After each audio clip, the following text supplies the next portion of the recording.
talk about tracks, because I think, is Jeddah like one of your favorite tracks, seeing it at night? I think one of those night shots, I think you think is really dope. What's your favorite track, by the way, before we get into it? What's your favorite circuit? Favorite track to drive? Like I'm a driver, I don't drive. Yeah. But favorite track that I like to see the drivers drive is probably Spa. Okay. Hey, all right. I like the elevation changes. Boom, in the essence. I like it. Eau Rouge and Radion is obviously a great complex, but I like, the middle sector, Pouon, the Fania Chicane, Stavelo 1 and 2. It's just a very cool track. But Jeddah is an interesting track. Mm-hmm. And I think the one thing we haven't really talked about, the biggest two storylines of Jeddah were Mercedes was actually faster than Ferrari in that particular race, which was kind of a surprise. But the other biggest thing was there was actually no crashes. We haven't talked about it explicitly, and that's what's going to be my next question as far as the changes. Go ahead. Because we were assuming that there's going to be a safety car, and there was, that we thought everything was normal. Right. But it wasn't actually a necessary safety car. Mm-mm. Right. If you look at where Lance Stroll retired, he parked his car. You could not have parked the car more perfectly in a situation where you could get it off of the track, because the marshals didn't even have to enter the track to remove the car from the track. He literally put it on the crane. Almost literally. Almost to the crane, right. That's how good of a job he did in taking the car off the track. And so, yes, I like the safety car because it spiced the race up a little bit. It gave us that. It helped Verstappen. Yeah, it did help Checo. He wasn't liking it. Get closer to Perez, but Checo, he fought hard to be able to keep that gap. But in terms of the safety, Jeddah is unforgiving. It doesn't have to necessarily be dangerous, and in fact, it's a little bit less dangerous now with the changes to the walls, moving them back, keeping the track the same. Yeah, keeping the track the same, but moving the walls back a little bit to improve visibility. There's a little bit more area for cars to spin if they lose it on turn 22, on entry 22.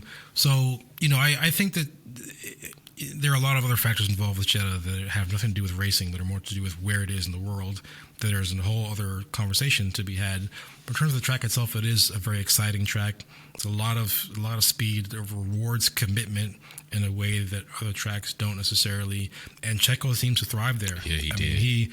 His only 2 pole positions were there. He probably would have won there last year if you go back and look at how he was actually performing. He probably could have won last year without losing the lead in the safety car, and he had the pace this year. And we know Max is a good driver in general, but I think people misremember how good his qualifying is. People were like, he's also an amazing qualifier. He does qualifying amazing. No one can ever touch him. That's not really his biggest strength. Max's biggest strength has always been race pace. It's always been this brutal, metronomic, just like super aggressive race pace that just withers away other people, lap after lap after lap. And Checo was able to resist that, even though he got caught out by a safety car to a degree. So full props to Checo for sure. For sure. Man, turn 22, let's just dive in that a little bit. What do you think the big issue was there? Do you think it was the tightness of that short S, or do you think it was the fact that it kind of, what do you think it was? Because the drivers had a big issue, or not a big issue. They definitely had a problem solving that Rubik's Cube in free practice, where many of them were spinning off. And I wanna credit who was it? Was it Oscar and De Vries? Like literally, they could have wrecked those cars, and they did a great job at saving them not to ruin a car. Especially after De Vries having to have his repaired, and Oscar coming out of the situation from Bahrain and into here, he still ran into a front wing damage. But what do you think Turn 22 offered the challenge to those drivers where they just couldn't quite get it? It's an interesting corner. Not only did they have trouble in free practice, but they had trouble in the race. There is this somewhat comical shot of Max chasing down Checo at the end of the race, and I saw a car go off into the turn 23, inside the apex of 23, at that big chicane, and a Red Bull go off. I was like, oh, that's interesting. That's fine. Let the car go off. And then another car, just like it, goes off the exact same way. like 5 seconds later, and you're like, whoa, what? Was that a double check? I think it may have been Blake who'd argued that if you're not, at least being warned about black and white flags, you're not pushing hard enough, you're not using the track as much as you can. But I think one of the things that makes it hard is it's a very high speed entry to that corner. It is, and it's like a medium to high speed chicane, and it's not like the old Variante Alta at Imola in the old days, where it was like a very tight chicane, and it was just like you could fly through it over the curbs. It's a significant offset between the apexes, and so you have to slow down quite a bit, and that requires you to load the front of the car, it unloads the rear of the car, and if you put too much deceleration in the car or give it too much steering input, you can lose the rear very, very easily.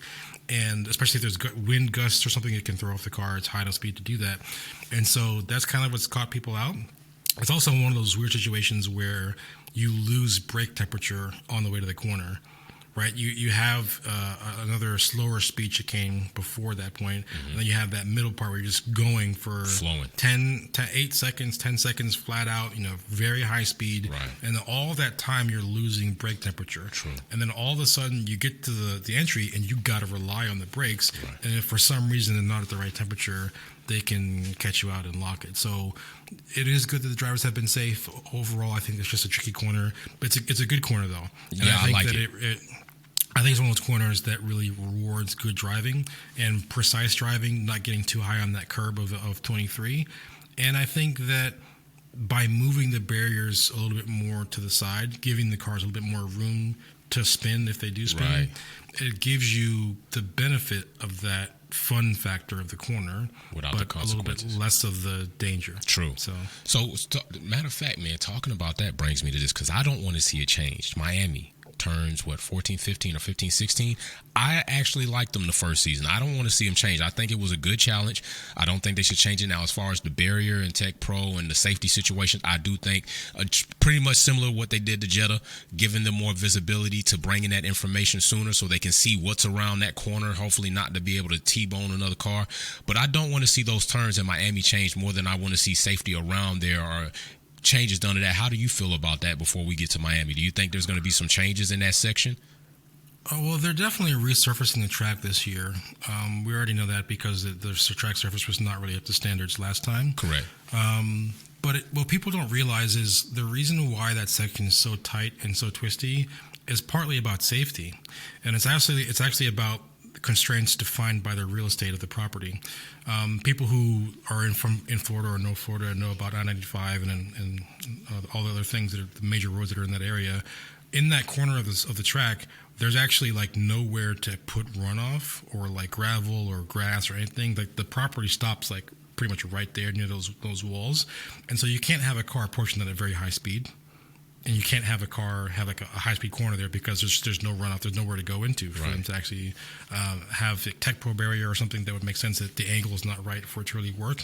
And so the solution is kind of to make it as a very slow, very technical left-right, area before that long run down to the final couple of corners.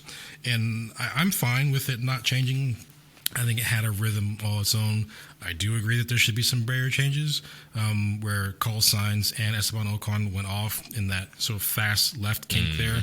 It's just concrete like wall there, and given the glancing angle and the speed of the cars, safer barrier might be too hard to put there. But one layer of Tech Pro might be better than what they have currently. Okay. Because Esteban cracked his chassis actually in that crash.